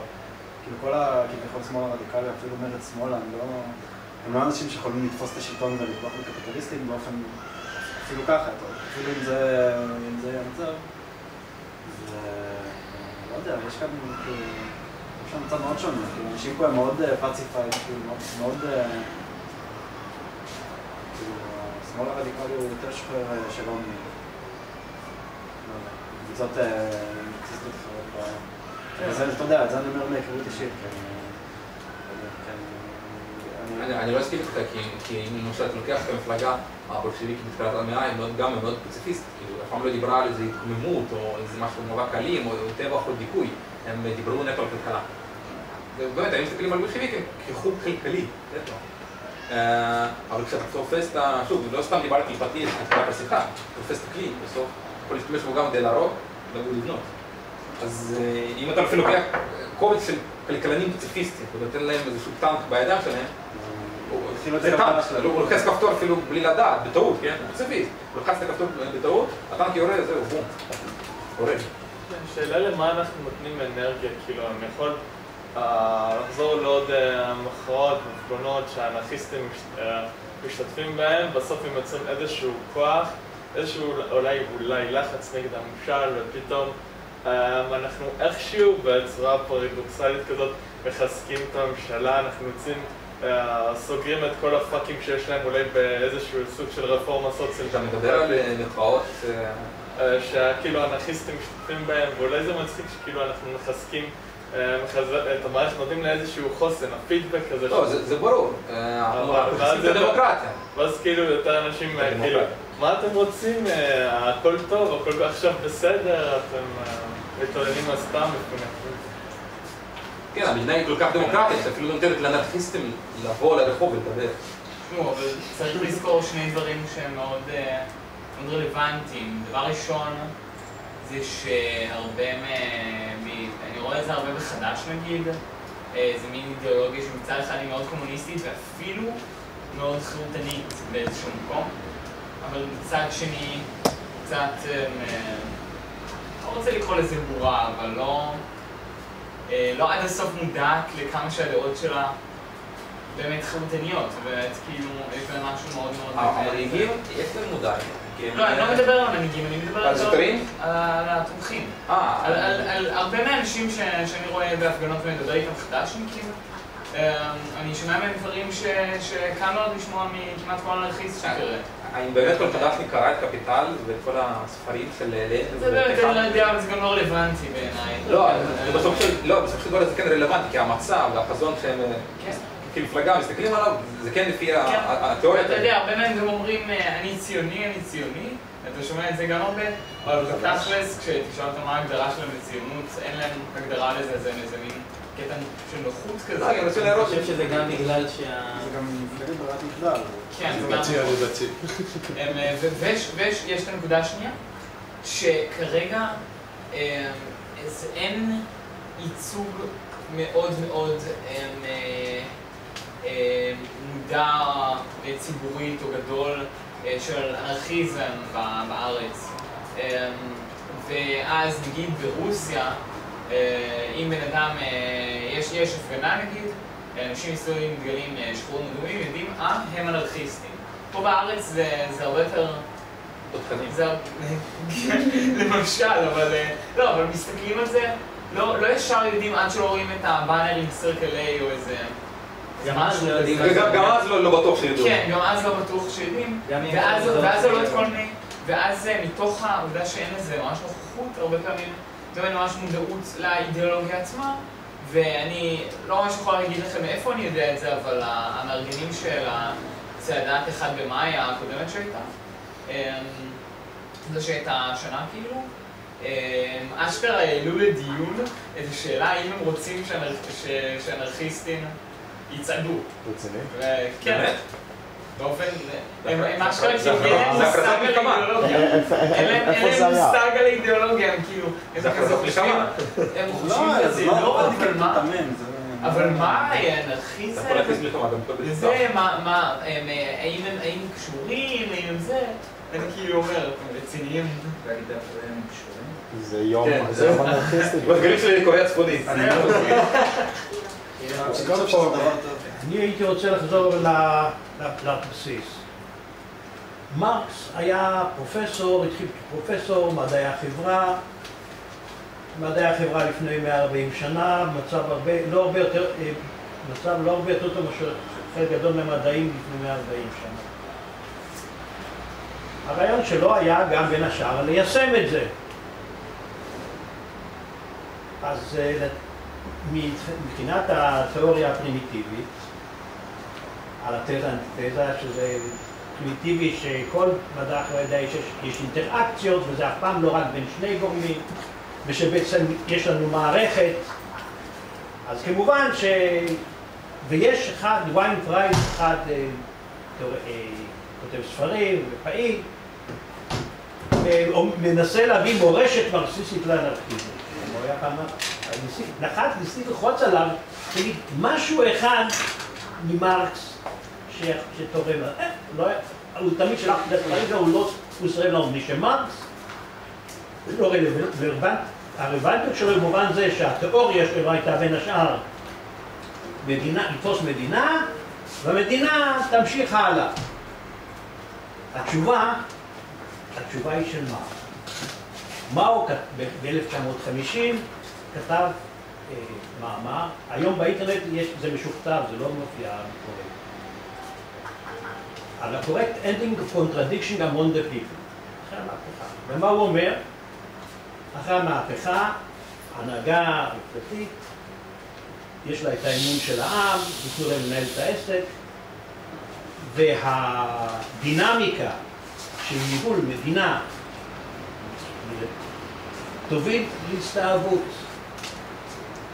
ושאף פעם מרקס גם קומוניסטים לא מעלים בעדתם שבעצם אדם, אם הוא כבר הגיע, ראה פעם את האור ונהיה קומוניסט, אז הוא יישאר ככה תמיד. מאו שהיה הרבה יותר חכם ממנו, וגם היה לו את המציאות, וגם זה. הוא היה בעצם על הגבול בין האנרכיזם למרקסיזם. הוא התחיל בתור אנרכיסט קצת צעיר אגב, מאו זדונג. כן, בכל אופן, זאת אומרת, איפשהו מדעי החברה, מצד אחד התיאוריה של מרקס על זה ההתארגנות של הפעילים שינהיגו את העם, יתפסו את השלטון ויבטלו את הקפיטליזם, ולאט לאט תיבנה הרווחה ואז המדינה תגווע. המציאות, כמו בכל מחקר מדעי, יש לנו את ההוכחה. הייתה תיאוריה, היה לנו לא מחקר אחד, רוסיה, סין, קובה, היה גרורות. התיאוריה הופרכה. לא נשאר שום דבר שהוא רלוונטי היום. שום דבר. זה שאנשים מצטטים את מרקס מכל מיני סיבות ומנסים לגרד אנשים שאיפשהו יש להם מידה של נטייה סמכותנית בראש, הצורך להיאחז במישהו, במנהיג, במורה, אז לא חשוב שאין שום דבר שאומר, כי אתה עוד איפה הולך. את העודף ערך בעצם מרקס לא המציא בכלל. והניתוח שלו של הכלכלה הקפיטליסטית היה גם כן, זה היה מודל פרימיטיבי שהוא לא היה רלוונטי גם בזמנו, ודאי לא רלוונטי היום. אז זה מרקס. אז בספרי ההיסטוריה יכתבו עליו, אבל בסך הכל מדען של מדעי החברה לפני 140 שנה, שהתיאוריות היישומיות שלו נכשלו. אז עכשיו, אם אנשים נאחזים, הקונפליסטים שנאחזים בדעות שלו, בעצם הם נשארים אותו רעיון של התארגנות, של מונד הפועלים, עם הנהגה, אידיאולוגית, שעושה מהפכה, תפוס את השלטון. הוא פרח, זה נכשל. עכשיו מהצד השני, אז גם אנחנו צמחו דברים, בסך הכל אנרכו-קומוניזם זה 1870 ומשהו. ראשונים, לא עושה את השם שלו כרגע. זה איטלקי אחד. זה קרא לעצמו אנרכו-קומוניזם מפורש. כן, זה איטלקי אחד. כן. נסטור עשה, אני מתרגם אותו. ספר חדש. כן, נסטור חבר באותו קולקטיב אינטרנט עולמי. זה בדיוק תקופה שהמרקסיסטים התחילו לקרוא לעצמם סוציאל דמוקרטיה. אז לגבי האנרכיסטים, איפשהו הרעיון קצת יותר מבחינת דוגמה שלא תלו תקוות בזה שזה הנהגה. הם דיברו על המודעות וההתקוממות של המנהיגים, ויש משהו באמצע, לא נעים לדבר. האנרכו-סינדיקליסטים, במובן מסוים הם בין האנרכיסטים ובין האנרכיסטים. הם אמרו לו מפלגה שתארגן את מעמד הפועלים ותעשה את המהפכה. הם אמרו, איגוד מקצועי, אחד גדול, תארגן כל מעמד העובדים, אם בעצם האידיאולוגיה והניהול יבואו מהאנרכיסטים, ואז יעשו את השביתה הכללית, ואחר כך. ההתקוממות, אפשר לומר ככה, יש לנו מדעי החברה, יש לנו לומדים מההיסטוריה, היו התקוממויות בלי סוף, התקוממות מלמטה. אפילו ב-1970 היה לנו דוגמה אחת לא מזמן ב-96 באלבניה. המערכת עם הפירמידה פשטה את הרגל של המדינה, הייתה התקוממות מלמטה ואנשים התארגנו בגדים מקומיים.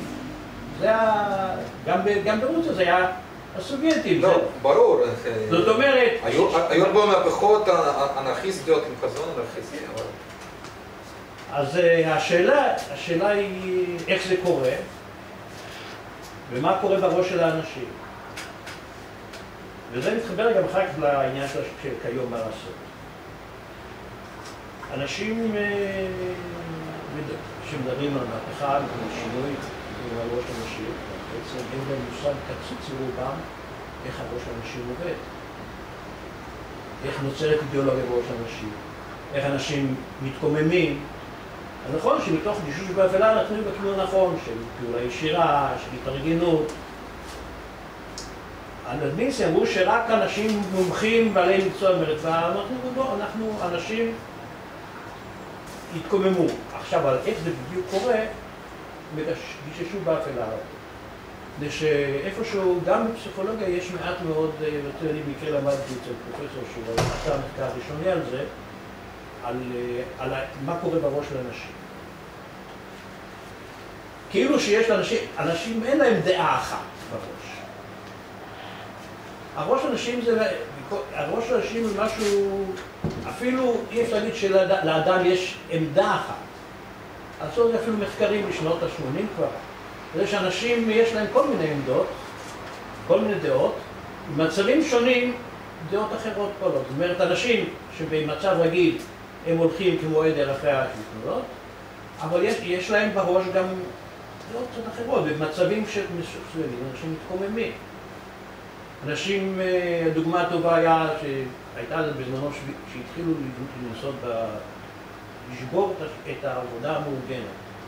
זה היה במפעל של ההסתדרות בחיפה ואיפשהו, ועשו פיטורי ייעול של כמה, שבעים עשו שביתת רעב ושום דבר, ואנשים באו, ואז איפשהו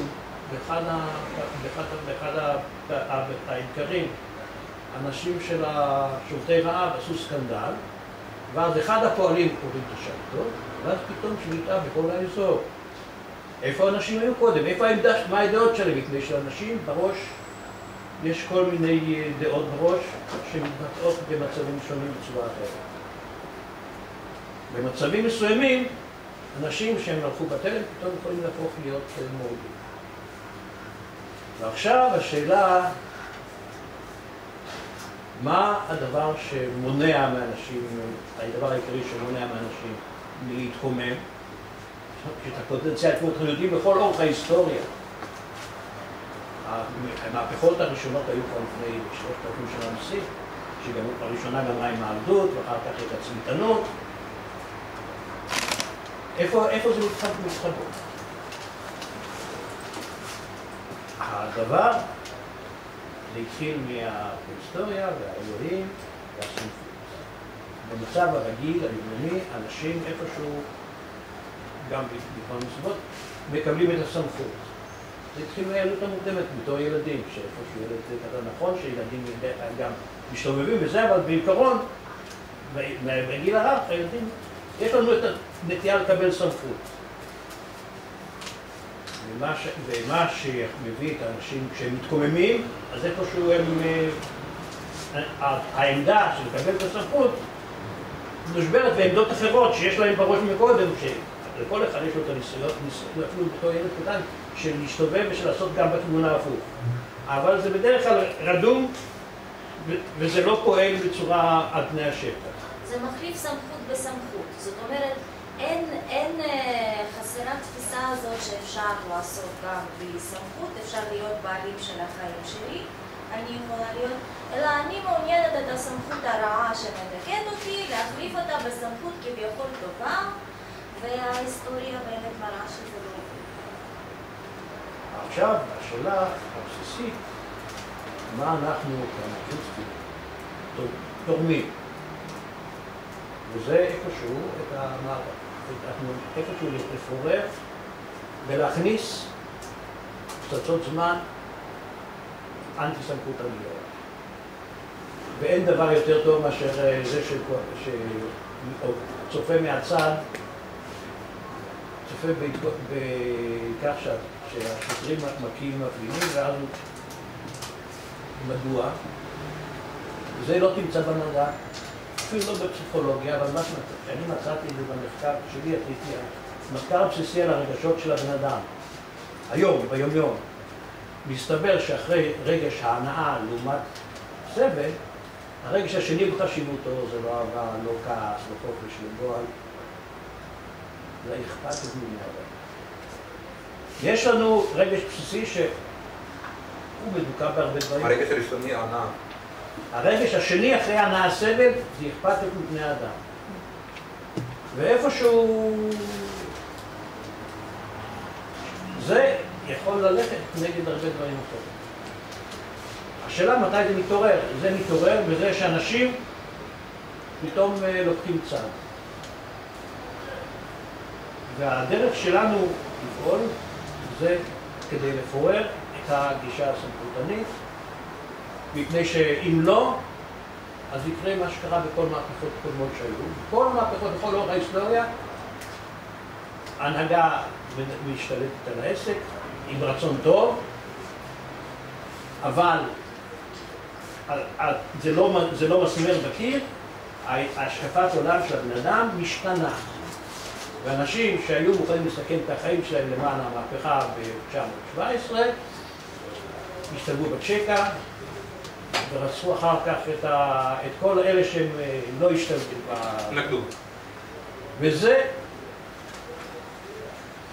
משותף, וזה אין לנו שום דבר משותף עם כל הגישות הסמכותניות, שתהיינה עמדותיהם בדברים אחרים ככל אשר יהיו. אפשר לשתף פועלים גזעניים שעושים שביתה במקום העבודה, מפני שזה תורם למאבק נגד הסמכותניות. אפשר להשתתף אפילו עם צער בעלי חיים שהם נגד האספקט מסוים של החברה הקיימת, והם מוכנים להילחם. מדוע? מפני שזה תורם להחלשת העמדה של קבלת סמכות, ומעלה את האפשרות של משהו אחר. אפשר אפילו לפעמים, שתף פעולה, בכיבוש, מפני שאיפה סמכותנות. אבל צריך לדעת שהאויב של האויב שלי הוא לא מגליד שלי, גם כשעשיתי איתו פעולה. והתרומה של האנרכיסטים היום בעולם, שהיא מאוד מעלה, אבל מאוד משמעותית, אנחנו ראינו את זה במאבק, הוא התחיל, אפשר לומר, אפשר להגיד אפילו תאריך ראשון, לראשון 1994, וכשיאפס המהפכה הראשונה שלא בהנהגה של מפלגה קומוניסטית, ושלא הייתה סמכותנית.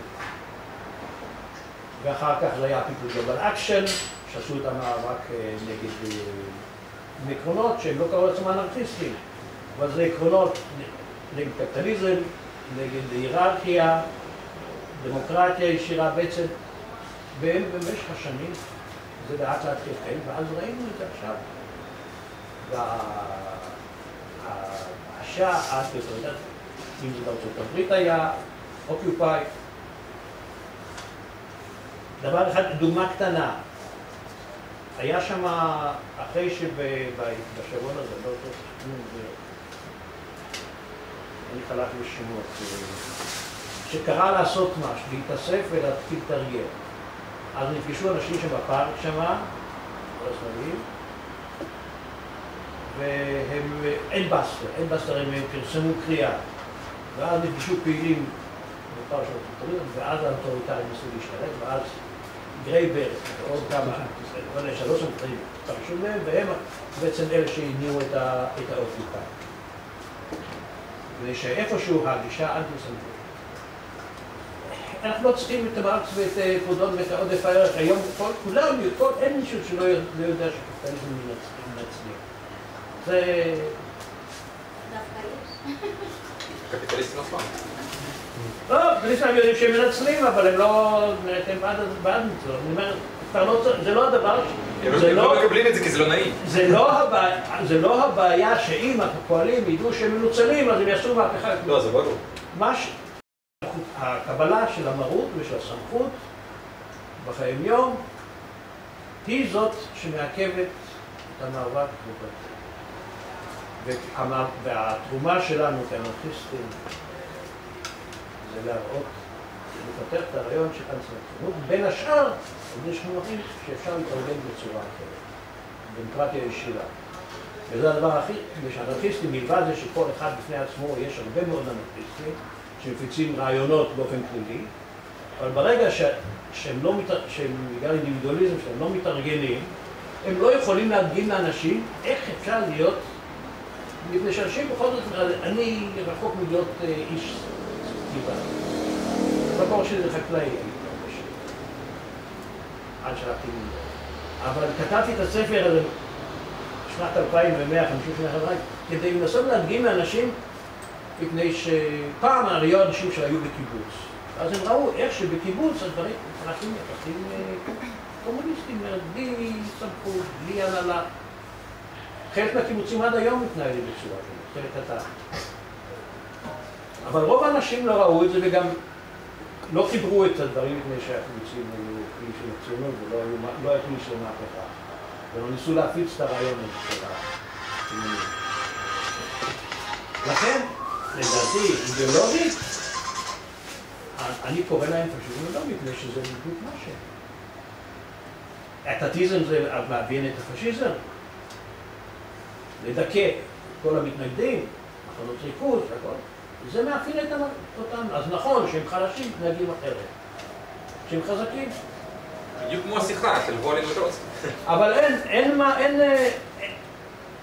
בדבר המרכזי שלנו, של הפעילות שלנו, שזה למוסס את האישה הסמכותנית, הם האויב. מבחינתך כמעט ואין שום מחנה משותף בין מה שאתה קורא פשיזם אדום, המרקסיסטים מעשית, יש מקרים כמו שליטה בבית חרושת, כמו מאבק על סכום ספציפי, אבל זה אידיאולוגית, הם האויב, הם פשיזם. מעשית, איפשהו, יש כאלה שם, איך לו, שבא לבילין הרבה פעמים, והיה משפט גם על זה שהתנגש עם אותו. עכשיו ראש המפלגה שלנו, ברגש. גם הוא התחיל אחרת, אבל אנשים שהם היו רעיונות טובים, השתלבו במנגנון של המפלגה, אבל הם לא יכולים לעשות זה. צריך להביא בחשבון שבן אדם זה לא משהו ליניארי. הבן אדם, לכל אחד, אין דבר כזה אישית. יש לכל אחד מאיתנו בראש שלנו, אפשר לומר, במקרים קיצוניים רואים שפתאום זה מתחלק מאישיות אחת לאישיות אחרת. יש לנו מחשב גדול מתנהל, ואנחנו רוצים להשפיע על זה שאנשים יהיו ראשית, שיעשו כבר את ההתקוממות. לא ייתנו את השלטון למנהיגים אוטוריטריים, וחוץ מזה להחליש עד כמה שאפשר, מפני שכמה שאדם פחות כשלו, אז הנטייה שלו להתמרד, שיש לה בנם רגשות, אבל אדם רוצה חופש. הוא לא רוצה שיגידו לו מה לעשות. כשהוא רוצה משהו, הוא רוצה לעשות את זה, ומישהו מפרידות זו מתוסכל. אז כמה שאדם הוא פחות הסמכותנות, הקבלה של המרות היא יותר חלשה אצלו, אז גם בחיי יום וגם יש אנשים שיגידו לך שהם כן מעדיפים להטיל אחריות על האחרים, בין אם זה מתוך חוסר רצון לקבל החלטות, חוסר מעצמאות. פחד מאחריות. כן, זאת אומרת שהם חינוך גם. זה הרגל שזה לא בא הרעיון גם להבין שבמקרים מסוימים זה לא בסדר, ובן אדם גם צריך לקחת על עצמו חלק מהחלטות בחלק מהמקרים. זה גם באיזשהו מקום לגיטימי, נורא תלוי בנושא. הרעיון הוא כאילו לא להחליט בן אדם שלא רוצה לקחת אחריות על משהו, אז הוא בהכרח או לא בסדר, או אפילו נגיד שעצלן, אלא להבין שיש דברים שבאמת... אני חושבת שצריך להבין פה משהו מאוד באמת את הנקודה הבסיסית הזאת, שבאמת התופעה הזאת זה לא משהו שקרה במקרה, וכאילו, או איזשהו בן אדם באמת רוצה את זה מתוך עצמו, הוא לא רוצה כמו התופעה של מזעזע הזאת של הרעיון גם, שלא רוצה את הבירה שלי, רוצה את הטלוויזיה שלי, רוצה... לא, זה עניין אחר. זה עניין אחר, אבל אז רואים... במיוחד בחברה שהיא כאילו יותר כביכול מבחינה כלכלית, היא כאילו יותר מבוססת, אז אנשים יש להם פחות בעיות, ואנשים יש להם פחות... זה עניין אחר, אבל אז רואים את זה בדפוס של הבן אדם. רואים את זה בן אדם שמשהו לעשות. העניין הוא שבאמת יש לזה סיבות, גם פנימיות פסיכולוגיות עמוקות, שבן אדם לא יכול לסבול את הקיום שלו, והקיום שלו גורם לו להרבה הפרעות ותופעות של פחד. בעיקר מדבר לשים לב לדפוס של בן אדם. ואז הוא מנסה את זה. עכשיו, כנגד באים המוחות שאומרים, אוקיי, יש את התופעה הזאת, אנחנו צריכים ליהנות מהפירות, בואו נעשה עכשיו בכל מיני צורות, כמו שאפלטון אמר, שקר הנאצל, בואו נספר לאנשים את הסיפורים ואת השקרים ונפיץ איזה שהם דעות נכונות, וככה מתחיל להתגלגל. והתוצאה באמת שבן אדם כאילו מנושן מהבעלות על החיים שלו. וגם היום באמת זה הגיע למצב שמאוד קשה באמת לצאת משם. כן, האפתיה הזאת, למשל, הם לא מרגישים את הדיכוי נגיד פורסט טיים. כן. נגיד, הם לא מרגישים נגיד מה אומר על פלסטינים בשטחים או על חיות במשק. הרגש ההזדהות הזה הוא אפילו שכל אחד זה קיים בו, אנשים עדיין מאמינים שאדם לאדם זה. עכשיו פה אנחנו רואים באמת את הנקודה הזאת שהגישה המרקסיסטית היא לא נתנה את התשובה, או למיניסטית, או מה שהיה המשך, נגיד, נעזור בתיאוריה, הפרקטיקה לא נתנה, ואנחנו גם לדעתי, אנחנו יכולים לראות שזה לא בעיה באמת של אם זה קפיטליזם, אם זה עבדים, אם זה סוציאליזם, אם זה כאילו קומוניזם מערכתי כזה שאנחנו מכירים אותו כביכול שקוראים לו קומוניזם.